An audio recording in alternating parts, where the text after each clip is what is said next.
सार्वजनिक सुलभ शौचालयाची मोडतोड, नागरिक संतप्त, दोषींवर कारवाईची मागणी. इचलकरंजी. ढोर गल्ली, चांदणी चौक व श्रीपादनगर परिसरातील नागरिकांनी चांदणी चौक येथील सार्वजनिक सुलभ शौचालयाची जाणीवपूर्वक मोडतोड करणाऱ्या समाजकंटकांविरोधात महानगरपालिका आयुक्तांकडे निवेदनाद्वारे तक्रार दाखल केली आहे. नागरिकांनी सांगितले की अपुऱ्या घरकुल जागेमुळे खासगी शौचालय बांधणे शक्य नसल्याने या परिसरातील अनेक कुटुंबे शासकीय सुलभ शौचालयावर अवलंबून आहेत.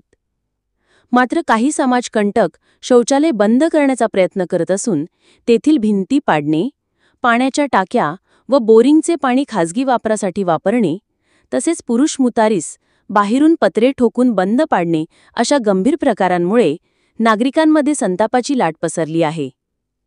या प्रकरणी नागरिकांनी महापालिका आयुक्तांना निवेदन दिले असून 7 दिवसात दोषींवर कारवाई न झाल्यास जाहीर पत्रकार परिषद घेऊन बेमुदत आंदोलन करण्याचा इशारा दिला आहे.